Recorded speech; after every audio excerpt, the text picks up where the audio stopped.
Hello dear students. तो हम लोग एक नया टॉपिक स्टार्ट करने जा रहे हैं एटॉमिक स्ट्रक्चर का, जो काफ़ी इंपॉर्टेंट टॉपिक है। उसमें से क्वेश्चन आता है और ये टॉपिक जब आप पीरियोडिक टेबल पढ़ेंगे तब भी आपके काफ़ी यूज आएगा। और पूरी केमिस्ट्री में ही वैसे इसका यूज काफ़ी है, ठीक है। फिजिकल हो या इनऑर्गेनिक हो, इनऑर्गेनिक में काफ़ी यूज आता है इसका। तो इसका क्वेश्चन आपको डायरेक्ट भी मिलता है। और जो वो टॉपिक है अपना, वो है quantum number. That topic is quantum number, ठीक है। अब ये आपको देखते ही पता चलता है कि क्वांटम नंबर, ये कुछ नंबर्स होने वाले हैं, ठीक है। अब कौन से नंबर्स होने वाले हैं, क्या इनका यूज है, वो हम लोग देखते हैं। जैसे आपको पता है कि किसी भी एटम के अंदर इलेक्ट्रॉन्स होते हैं, खूब सारे इलेक्ट्रॉन्स होते हैं। अब उन इलेक्ट्रॉन का जो अरेंजमेंट है किसी भी एटम के अंदर, ठीक है, वो उनको स्टडी करना है अपने को कि इलेक्ट्रॉन का अरेंजमेंट किस तरीके से है, इलेक्ट्रॉन किस हाल में है, किस पोजीशन में है, क्या उसकी एनर्जी है। इसके बारे में अगर आपको डिटेल में स्टडी करना है तो फिर आपको क्वांटम नंबर की इंफॉर्मेशन चाहिए, ठीक है। जैसे सिमिलर कि आप देखो कि अगर मैं आपसे पूछना चाहूं कि आपका एड्रेस क्या है, आपकी लोकेशन क्या है, तो आप अपनी लोकेशन बताने के लिए क्या करोगे। आप जैसे आप बोलोगे कि सर मैं आपको अपनी लोकेशन बताना चाहता हूं, तो मैं सबसे पहले क्या करूंगा, मैं अपना बताऊंगा कि मेरा स्टेट कौन सा है, ठीक है। स्टेट के बाद मैं आपको बताऊंगा कि सर मेरा सिटी कौन सा है। सिटी के बाद मैं बताऊंगा कि मेरा हाउस नंबर क्या है, और हाउस नंबर के बाद मैं बताऊंगा कि मेरा रूम कौन सा है। लेट्स से इस तरीके की कुछ और चीजें भी हो सकती है, ठीक है ना, कि स्टेट के अलावा आपको कुछ और डिस्ट्रिक्ट है, कुछ ये बताना पड़े। लेट्स से ये एग्जांपल लिया हम लोगों ने कि आपको कुछ ये चार चीजें बतानी पड़ेगी कि आपको अपनी लोकेशन बतानी है। तो आपने सबसे पहले स्टेट बताया, फिर आपने क्या बताया, सिटी बताया, फिर आपने हाउस नंबर बताया, और हाउस में आपका रूम कौन सा है, कि एक हाउस में खूब सारे रूम हो सकते हैं आपके। तो उसी तरीके से आपके घर में अगर 3 रूम है तो 3 में से आपका रूम कौन सा है, इस तरीके से आपने बता दिया, ठीक है। सिमिलर उसी तरीके से जैसे आपने अपना एड्रेस बताया, तो आपने अपना एड्रेस बताया, तो उसी तरीके से आप सिंपल कंपेयर करना कि किस तरीके से इलेक्ट्रॉन की पोजीशन बताई जा सकती है, ठीक है। तो इलेक्ट्रॉन की जो पोजीशन बताई जाती है, तो सबसे पहले उसका बताया जाता है कि उसका शेल कौन सा है। सबसे पहले क्या बताते हैं कि उसका शेल कौन सा है। सेल के अंदर फिर आते हैं कि उसका सब शेल कौन सा है। सेल के बाद आप क्या बताओगे कि उसका सब शेल कौन सा है, ठीक है, जिस सब शेल में इलेक्ट्रॉन प्रेजेंट होगा। तो सबसे पहले आप क्या बताओगे, शेल बताओगे। शेल के बाद कि सब शेल कौन सा है। सब शेल में क्या होगा, सब शेल के बाद सब शेल में होंगे ऑर्बिटल्स, ठीक है।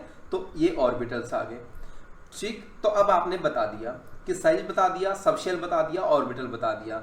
फिर आगे चलकर हमें पता चलेगा कि एक ऑर्बिटल में 2 इलेक्ट्रॉन होते हैं, E1 और E2। लेट से आपने इनको नेम दे दिया E1 और E2, तो आप इनको बता दोगे कि ये E1 है और ये E2 है। लेट से आपने रूम बताया, रूम के मान लो आप शेयर कर रहे हो रूम, तो रूम में 2 पर्सन है, एक आप हो और एक आपका कोई छोटा भाई बहन है, ठीक है। तो आपने बता दिया कि ये, हाँ, यू आर अमित, तो आप अमित हो, और ये आपका कोई छोटा भाई है या बहन है, जो भी है। सिमिलर आपने बता दिया कि सबसे पहले आपने बताया शेल, शेल के बाद आपने बताया कि उसका सब शेल कौन सा है, सब शेल के बाद आपने बताया कि ऑर्बिटल कौन सा है, ऑर्बिटल में कितने इलेक्ट्रॉन्स मिलते हैं, 2।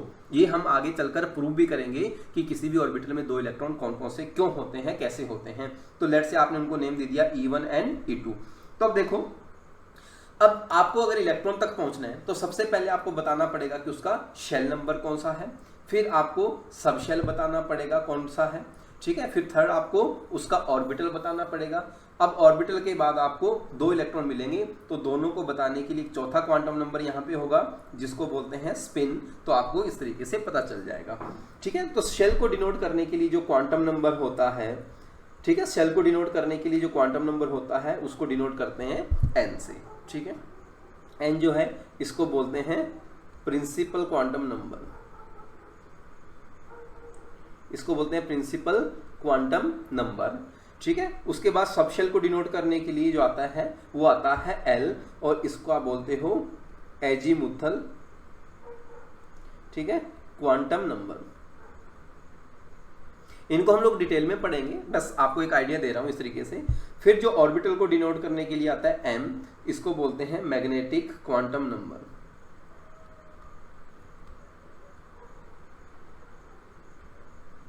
मैग्नेटिक क्वांटम नंबर, ठीक है। और फिर आपने जो 2 इलेक्ट्रॉन किए, इन दोनों इलेक्ट्रॉन को डिफरेंशिएट करने के लिए जो चौथा आएगा क्वांटम नंबर वो है s, और इसको बोलते हैं स्पिन क्वांटम नंबर, ठीक है। तो ये जो इतनी पिक्चर हम लोगों ने लिखी है, तो ये आपके माइंड में बहुत अच्छे से क्लियर होनी चाहिए कि देखो सबसे पहले क्या है शेल, शेल के बाद क्या है सब शेल, सब शेल के बाद ऑर्बिटल, ऑर्बिटल के बाद ऑर्बिटल में 2 इलेक्ट्रॉन है E1 एंड E2। तो शेल को डिनोट करता है n, सब इसको बोलते हैं principal quantum number. Sub shell को डिनोट करता है L यानी कि एजीमुथल क्वांटम नंबर। फिर उसके बाद आता है ऑर्बिटल, तो ऑर्बिटल को रिप्रेजेंट करता है m यानी कि मैग्नेटिक क्वांटम नंबर। अब उस ऑर्बिटल में 2 जो इलेक्ट्रॉन थे उन दोनों को डिफरेंशिएट करता है स्पिन क्वांटम नंबर, जिसको आप लिखते हो s से। अब देखो अगर आपको किसी भी इलेक्ट्रॉन तक पहुंचना है तो आपको कितने क्वांटम नंबर चाहिए, कि अगर आपको इलेक्ट्रॉन तक पहुंचना है तो इलेक्ट्रॉन तक कैसे पहुंच सकते हो आप। तो इलेक्ट्रॉन तक पहुंचने के लिए आप देखो यहां से कि सबसे पहले आपको क्या बताना पड़ेगा n, ठीक है। सबसे पहले इलेक्ट्रॉन तक पहुंचने के लिए आपको क्या बताना पड़ेगा n, कि उसका प्रिंसिपल क्वांटम नंबर क्या है ये आपको बताना पड़ेगा। फिर उसके बाद l ये कौन सा है यानी कि सब शेल को डिनोट करने के लिए। फिर उसके बाद आपको बताना पड़ेगा m, और फिर उसके बाद आपको बताना पड़ेगा m। यानी कि आप ऐसा बोल सकते हो कि किसी भी इलेक्ट्रॉन तक पहुंचना है तो आपको कितने क्वांटम नंबर चाहिए, 4 क्वांटम नंबर यूनिक होता है। तो किसी भी एटम के अंदर जो क्वांटम नंबर का सेट होता है किसी भी इलेक्ट्रॉन के लिए चारों का, वो एक यूनिक नंबर होगा, वो चारों का सेट जो होगा, ठीक है। अब मैं आपको बोलूं कि आपको ऑर्बिटल तक पहुंचना है, तो ऑर्बिटल तक पहुंचने के लिए आपको कितने क्वांटम नंबर चाहिए, आपको सबसे पहले n चाहिए, फिर l चाहिए और फिर आपको m चाहिए। तो 3 क्वांटम नंबर तक आप उस पर्टिकुलर ऑर्बिटल तक पहुंच सकते हो। अगर मैं आपको बोलूं सब शेल, तो सब शेल के लिए n और l चाहिए। आपको चाहिए शेल, तो उसके लिए आपको ओनली n से काम चल जाएगा, ठीक है। तो दोबारा से इसको एक बार रिकॉल करो, क्या है शेल, सब शेल के अंदर ऑर्बिटल्स, और ऑर्बिटल्स के अंदर 2 इलेक्ट्रॉन मिलेंगे E1 एंड E2।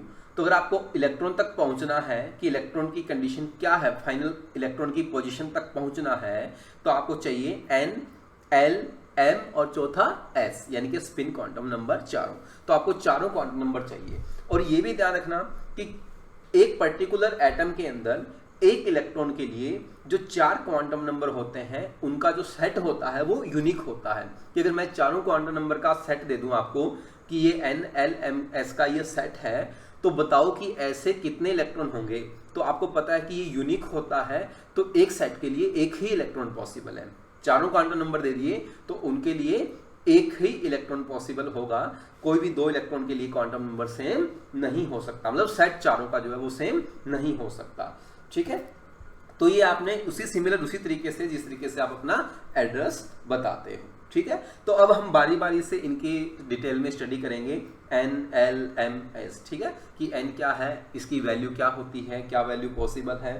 तो अब स्टार्ट करते हैं हम लोग प्रिंसिपल क्वांटम नंबर से।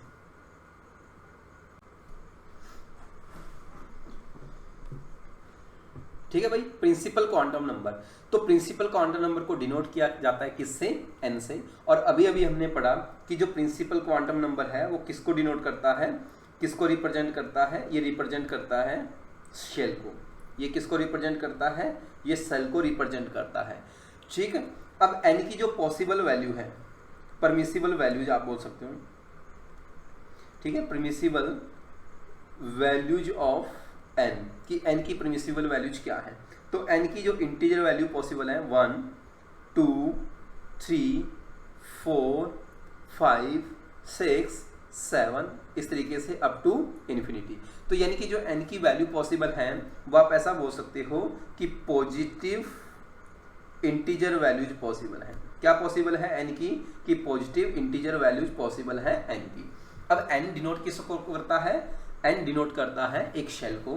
तो n की वैल्यू 1 है तो इसको आप k शेल से भी लिख सकते हो, n की वैल्यू 2 है तो इसको l से भी, 3 है तो इसको m, 4 है तो इसको n, 5 है तो o, इस तरीके से p, q, r, इस तरीके से कंटिन्यू चलते जाएंगे। और ध्यान रखना ये जो आपने शेल लिखे हैं वो कैपिटल में लिखे हैं ना, कि k shell, l, m, n, o, p, q, r, इस तरीके से।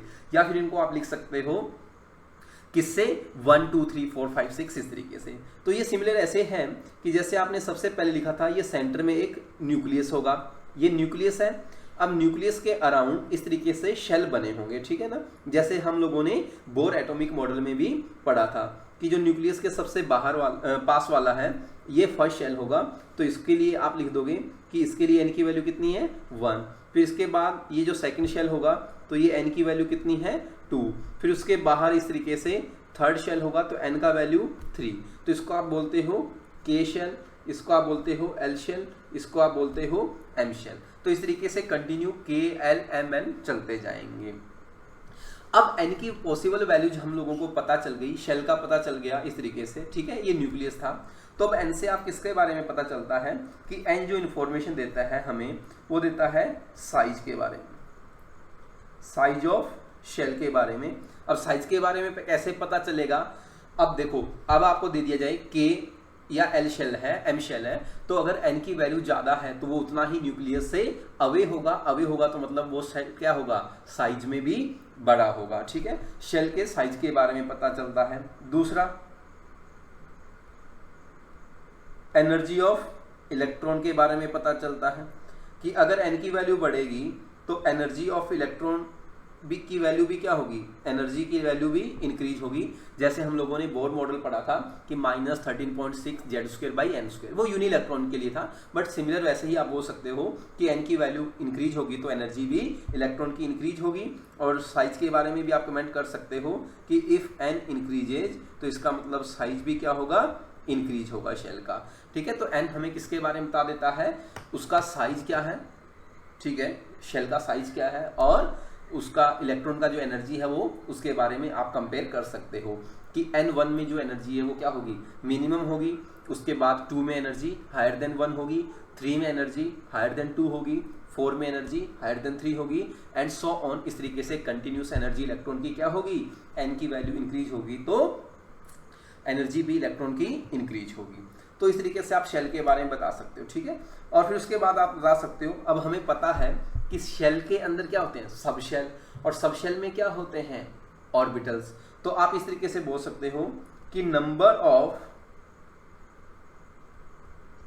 सब शेल इन ए शेल, ठीक है, number of sub shell in a shell. तो ये इंपॉर्टेंट है, इसको हम लोग आगे प्रूव भी कर देंगे, बट अभी आपको ध्यान रखना है n कि number of sub shell in a shell कितने आ गए, n। फिर आप दूसरा पॉइंट लिख सकते हो कि number of orbitals in a shell, कि एक ऑर्बिटल्स नंबर ऑफ ऑर्बिटल्स कितने होंगे, तो आप लिखोगे कितने, n²। और थर्ड जो है वो है number of electrons in a shell. तो अब आपको पता है कि एक ऑर्बिटल में 2 इलेक्ट्रॉन्स आते हैं, ठीक है। तो एक ऑर्बिटल में 2 इलेक्ट्रॉन आते हैं तो n² ऑर्बिटल है तो इलेक्ट्रॉन कितने आएंगे, 2n², ठीक है।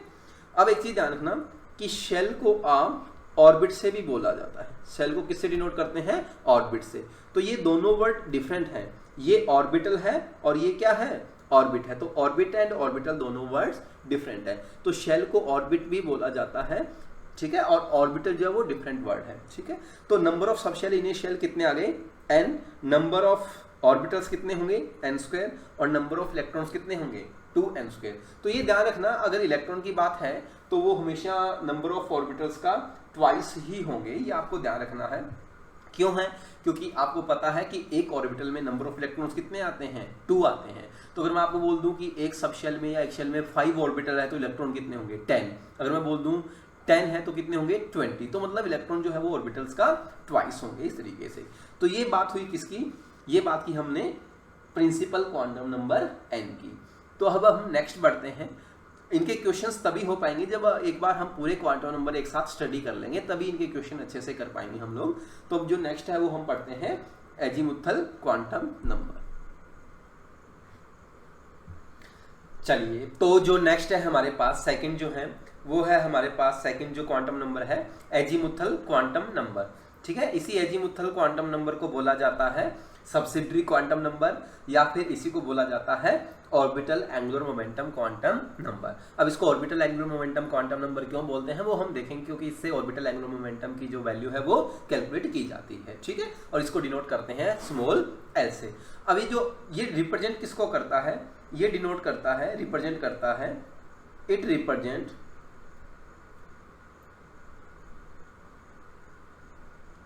ए सबशेल। ये किसको रिप्रेजेंट करता है, सबशेल को। जैसे हमने बोला था कि जो प्रिंसिपल क्वांटम नंबर है वो रिप्रेजेंट करता है शेल को, सिमिलर उसी तरीके से जो एजीमुथल क्वांटम नंबर है वो डिनोट करता है किसको, सबशेल को, ठीक है। तो जैसे यहाँ पे एल की जो पॉसिबल वैल्यू है, ठीक है, तो जो परमिसिबल वैल्यू है, परमिसिबल वैल्यूज ऑफ एल वो क्या होती है, वो होती है 0 to n-1, ठीक है। n यहाँ पे क्या चीज है, प्रिंसिपल क्वांटम नंबर जो हमने पहले पढ़ा था। तो l की वैल्यू इस तरीके से पॉसिबल है 0 to n-1। लेट्स से कि मैंने बोला n की वैल्यू 4 है, तो n की वैल्यू 4 है, तो l की वैल्यू क्या पॉसिबल है, l की वैल्यू होगी पॉसिबल 0 to 3। तो 0 to 3 में इंटीजर वैल्यू यानी कि l की वैल्यू 0 पॉसिबल है, 1 पॉसिबल है, 2 पॉसिबल है और l की वैल्यू 3 पॉसिबल है। किसके लिए, 4, n = 4। तो n = 4 के लिए इस तरीके से l की कितनी वैल्यू पॉसिबल है, 4 वैल्यू, यानी कि 0, 1, 2 and 3, इस तरीके से 4 वैल्यू पॉसिबल है l की। किसके लिए, 4n = 4। तो अब आपको थोड़ा सा ये भी आइडिया लग गया होगा कि n डिनोट करता है किसको, शेल को। तो इसका मतलब n4 के लिए एक शेल कौन सा होगा, L0 वाला, दूसरा शेल L1 के लिए, थर्ड शेल L3 के लिए एंड फोर्थ शेल L3 के लिए। तो ये 4 सब शेल हो गए, 4 सब शेल हो गए किसके लिए, N4 के लिए। तो यही हमने पढ़ा था कि किसी भी शेल के अंदर कितने सब शेल आते हैं, n, यानी कि n की वैल्यू 4 ली तो उसमें शेल कितने आएंगे, सब शेल कितने होंगे, 4 सब शेल होंगे। तो ये आपको पता चल गया होगा कि N4 के लिए सब शेल इस तरीके से ये आ गए आपके पास, ठीक है। तो ये हम लोगों ने पढ़ा, सब शेल पढ़ लिए, ठीक है। जैसे अब आपको देखना है कि ये आपको बिल्कुल अच्छे से याद होना चाहिए 4l, ठीक है, और ये हम लिखते हैं सब शेल, ठीक है। तो L0 के लिए जो सब शेल होगा वो होगा S, L1 के लिए जो सब शेल होगा वो होगा P, L2 के लिए जो होगा वो होगा D, 3 के लिए जो होगा वो होगा F, 4 के लिए जो होगा वो होगा G एंड सिमिलर इसी तरीके से G, H, I, J के कंटिन्यूस चलते रहेंगे। तो ये आपको पता होना चाहिए कि L0 के लिए कौन सा है, S 1 के लिए, P 2 के लिए, D 3 के लिए, F 4 के लिए, G 5 के लिए, H इस तरीके से कंटिन्यू चलते रहेंगे।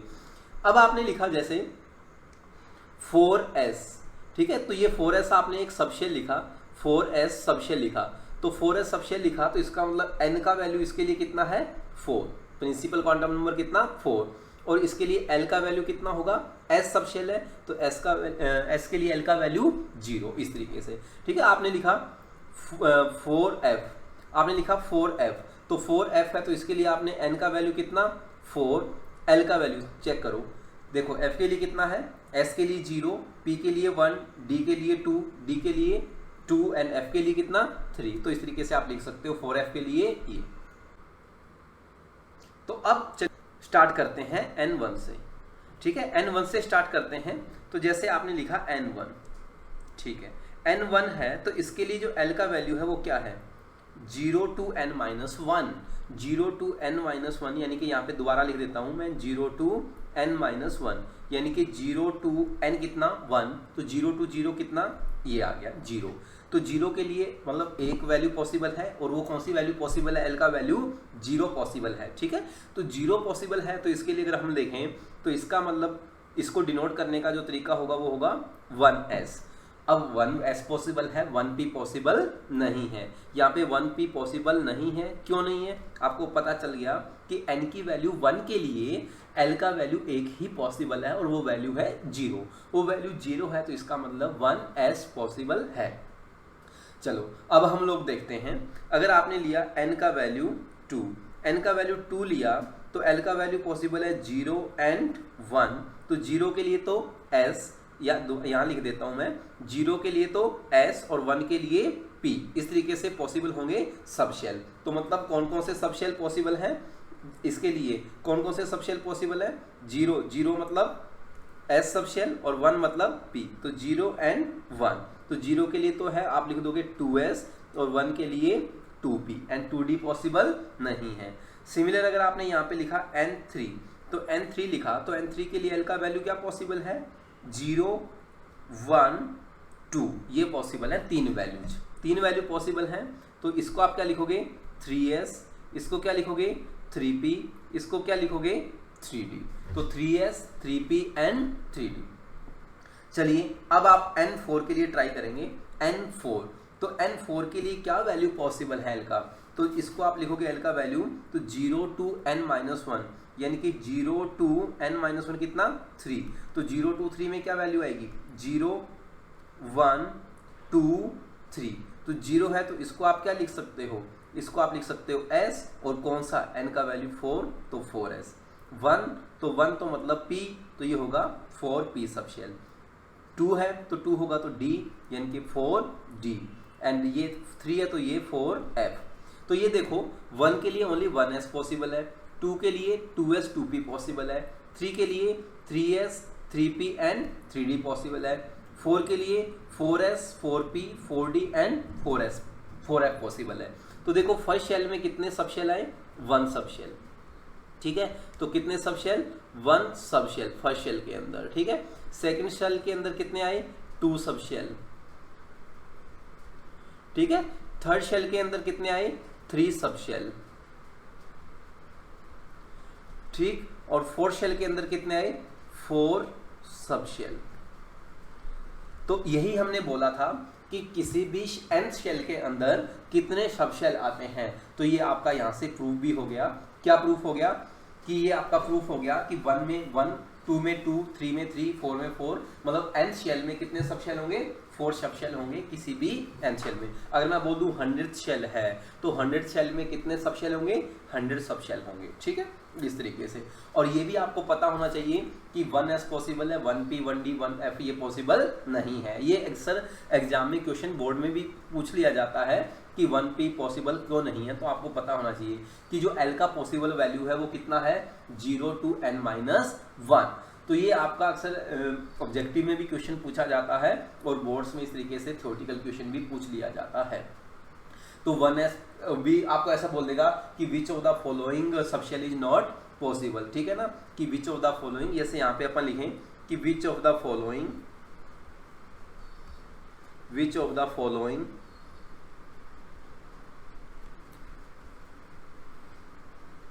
Subshell is not possible. ठीक है, और आपको ऑप्शन दे दिए गए इस तरीके से कि 4F।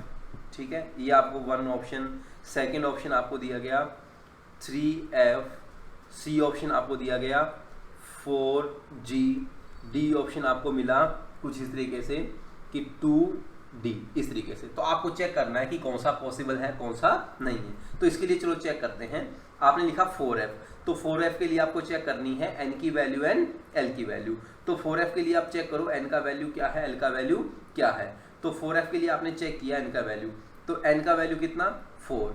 L का वैल्यू कितना? F है, तो F के लिए S P D F, तो S0 P1 D2 F3, तो ये 3, तो N4 L3 ये पॉसिबल है, ये पॉसिबल है। 3F, तो n का वैल्यू 3, L का वैल्यू भी F के लिए कितना? 3, तो N3 L3, मतलब ये पॉसिबल नहीं है, तो ये पॉसिबल नहीं है। 4G, तो देखो n कितना? 4, L S के लिए कितना? 0, P के लिए 1, D के लिए 2, F के लिए 3, G के लिए 4, तो ये कितना होगा? G है तो ये भी 4, यानी कि 4G इज नॉट पॉसिबल, तो ये भी पॉसिबल नहीं है। 2D के लिए n कितना? 2, L कितना? देखो D के लिए L कितना? 2, तो L भी 2 n भी 2, तो ये कभी भी इक्वल पॉसिबल नहीं है, तो ये भी पॉसिबल नहीं है। तो आप ऐसा बोल सकते हो कि n का जो L का जो वैल्यू है वो कितना आता है? 0 to n-1, या आप ऐसा बोल सकते हो L is always less than n और इंटीजर वैल्यू ही पॉसिबल है, ठीक है। तो n का वैल्यू l के कभी भी इक्वल नहीं हो सकता, तो ये पॉसिबल नहीं है। तो इस तरीके के क्वेश्चन बनते हैं। तो हम लोगों ने दो क्वांटम नंबर पढ़े, principal quantum number and second is azimuthal quantum number. तो ये दो क्वांटम नंबर हैं, तो ध्यान रहे इनको आप अच्छे से स्टडी कीजिएगा। नेक्स्ट दो क्वांटम नंबर हम करेंगे, मैग्नेटिक क्वांटम नंबर और स्पिन क्वांटम नंबर। फिर उनके बाद मिक्स क्वेश्चन बनते हैं, काफ़ी अच्छे क्वेश्चन बनते हैं, बहुत ही सिंपल भी क्वेश्चन बनते हैं, ठीक है, ज़्यादा कैलकुलेटिव भी नहीं होते। तो इन दोनों को आप अच्छे से स्टडी कीजिएगा। तब तक अपना ख्याल रखिएगा। Bye bye, take care.